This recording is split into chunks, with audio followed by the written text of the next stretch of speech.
1904. What happened? 1904. That's when you got to go back to where two Big Ten teams came Randy in. was a sophomore. That's so great. 94. Unfair, Randy. It's unfair.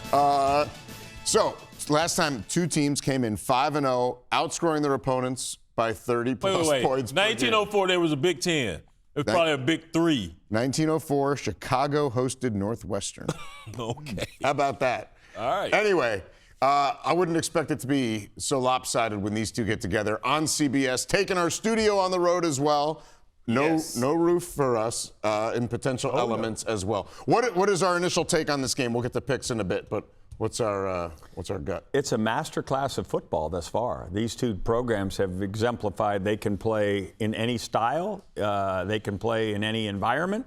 They have the ability to both run and pass the ball at high levels of expertise. They can defend both of those components of offense. They have been brilliant thus far. So this really is going to be a fun game.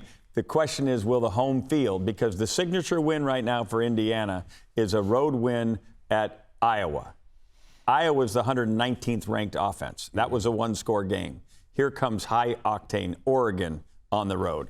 That will be the deciding factor in my mind. And Oregon has the win at Penn State for the whiteout. I still think of Indiana's win over Illinois as some kind of a Oh, yeah, that's a feather in their cap, and they finally got a win versus a ranked opponent. So 0-2 in that category a season ago were the Hoosiers.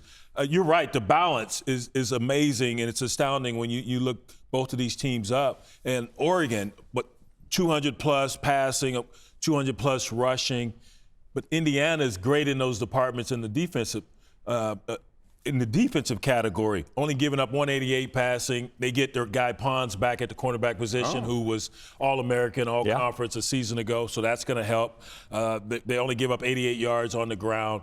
They've got a stellar defense that gets out the quarterback as they did a season ago. Right now it's Isaiah Jones leading them with the sack. So I think it's going to be a physical ball game, but this is the fastest, most powerful team that Indiana will have faced this season. So can they hang with that speed that's going to test the back end and that pass defense? Yeah, they match up pretty well. I mean, let's just take the quarterbacks, for example. Between these two guys, they have 30 touchdowns and 2 interceptions.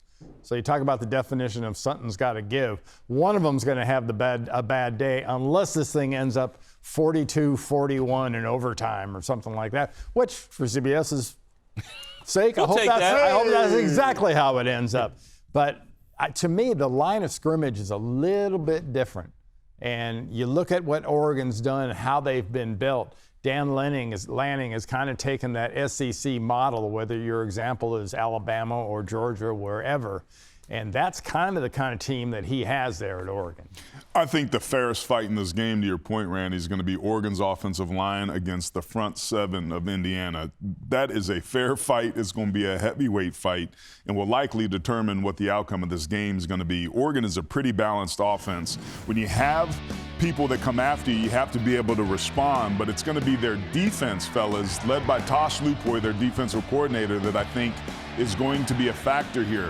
They get after the quarterback, and I think if I'm Oregon, I'm forcing Indiana, their guards and their running backs, to prove that they can block linebackers coming from the second level, the first 2 or 3 series. I'm going to make you prove to me that you can do that, because they've struggled to do that as time. So as quick as Fernando Mendoza gets the football out, and he does a masterful job of it, as mobile as he's been, he's had to help that offensive line at times. So it's going to be really interesting to see what sort of play calling, because when you go on the road, you want to be able to run it. They couldn't do that at Iowa. Nope. So this is as good, if not better, run defense than they saw at Iowa. That's something else to keep an eye on. You mentioned the front seven for Indiana, which is formidable, no question about it. Will Stein has the ability with these receivers to get the ball out quickly in what I call scheme throws, lots of wide receiver screens, if you will, get the ball out on the perimeter and basically avoid that portion of the game. And in so doing, make his wide receivers running backs. They become extended handoffs, right? Dante's been fantastic at delivering those on the money. They seem seamless. And think about what those throws have done for guys like Bo Nix and Dylan Gabriel.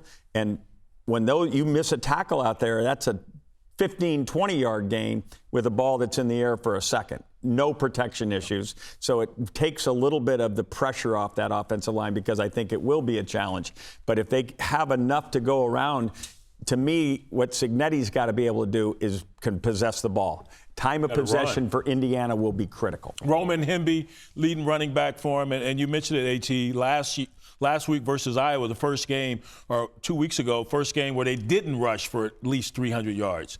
They were in the 100-yard department. But to your point about the extended handoff, and that's a staple of college football. Right. Everybody runs it because you want to get your guys that are fleet of foot out in space. Get them their touches. You make that guy miss, and we'll get the rest of them blocked, and hopefully you're off to the races. Uiagalelei, man, he's outstanding. They lost a lot of guys off of that defensive line at Oregon, but they haven't missed a beat. Lupoi's doing a wonderful job coaching up that defense. And I remember when Oregon was going through their resurgence, it was all about offense, man, how quickly they could score. And that defense is so complimentary. Tempo and pace was the key to that thing. That is what Dan Lanning has brought. He's brought some of that Southern fried football to Oregon. And there's a factor in this whole deal that we studio people don't see very often and aren't particularly favorable of: rain, wind, coldish. Unless we're playing. It's going to be wet. It's going to be a little bit on the nasty side in Eugene, which is not unusual for Oregon. And even Indiana has some experience with that, exactly. Right? That game against Notre Dame, Illinois. And Notre Dame late too last year. Yep. Notre Dame last year, but didn't they just play a big game in the rain this year? But when you're talking about turnovers and whatnot and who's used to what, and obviously Indiana, I mean, Bloomington, there is some bad weather on occasion.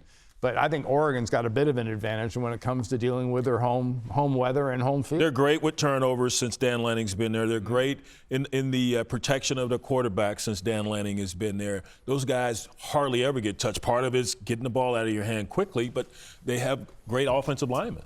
So is it the Church of Cignetti? For you, yes, this is Or huge. the Church of Lanning? Yes, we got fitted for raincoats, but they didn't say which church you were. I've been a parishioner at both. I'm going Church of Lanning.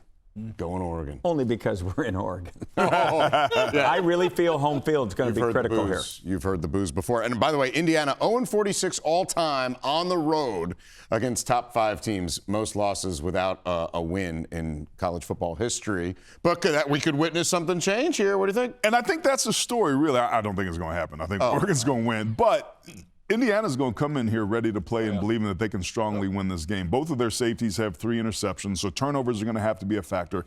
They can't play Oregon's game. They're going to have to dictate terms and play their game. They're going to have to start fast. They're going to have some sort of spark play. They're going to have to take the crowd out of it because Autzen is an extremely difficult place to play. So it's a lot of things are going to have to go right, but this is an Indiana team that's built to be able to pull off the upset. It just won't be. Yeah, they are. I agree they are built, and it's going to come down to that offensive line and them controlling the rock with their running game.